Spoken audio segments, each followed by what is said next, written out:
നമുക്കറിയാം നാളെയാണ് ISL opening match എന്ന് പറയുന്നത്. മുംബൈ സിറ്റി FC അതുപോലെ തന്നെ മോഹൻ ബഗാൻ സൂപ്പർ ജെയിൻസും തമ്മിലാണ് ആ ഒരു മാച്ചിൽ ഏറ്റുമുട്ടാൻ പോകുന്നത്. പക്ഷേ ഒരു പ്രധാനപ്പെട്ട താരം നാളത്തെ മാച്ചിൽ കളിക്കില്ല. അതൊരു ഹൈലൈറ്റ് താരമാണ്. എന്തായാലും ആരാണ്, എന്തുകൊണ്ടാണ് അദ്ദേഹം കളിക്കാത്തത് എന്നുള്ള കാര്യങ്ങളൊക്കെ നമുക്ക് നോക്കാം. എന്തായാലും അതിലേക്ക് പോകുന്നതിന് മുമ്പ് നിങ്ങൾ ആദ്യമായിട്ടാണ് ചാനൽ തീർച്ചയായിട്ടും ലൈക്ക് ചെയ്യുക. ലൈക്ക് എന്ന് പറയുന്നത് ഭയങ്കര ഇമ്പോർട്ടൻ്റ്. 300 ലൈക്കിൻ്റെ ടാർഗറ്റ് എല്ലാവരും അതിലേക്ക് എത്തിക്കുമെന്ന് വിചാരിക്കുന്നു.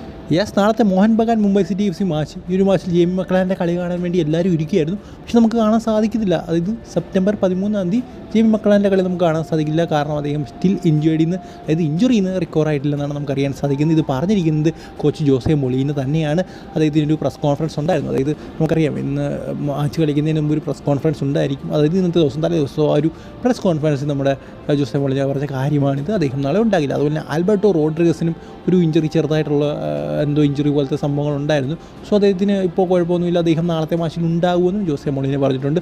സോ എന്തായാലും ആൽബർട്ടോ റോഡ്രിഗസ് നാളത്തെ മാച്ചിലുണ്ടാകും. പക്ഷേ നമ്മളെല്ലാവരും കാത്തിരിക്കുന്ന ആ ഒരു ഡെബ്യൂ, ഇത് ഇന്ത്യൻ സൂപ്പർ ലീഗിലെ ഡെബ്യൂ, നമ്മുടെ ജെയിമി മക്ലാരൻ അദ്ദേഹം നാളെ കളിക്കാനില്ല എന്ന് തന്നെയുള്ള വാർത്തയാണ് ഇപ്പോൾ പുറത്തേക്ക് വരുന്നത്.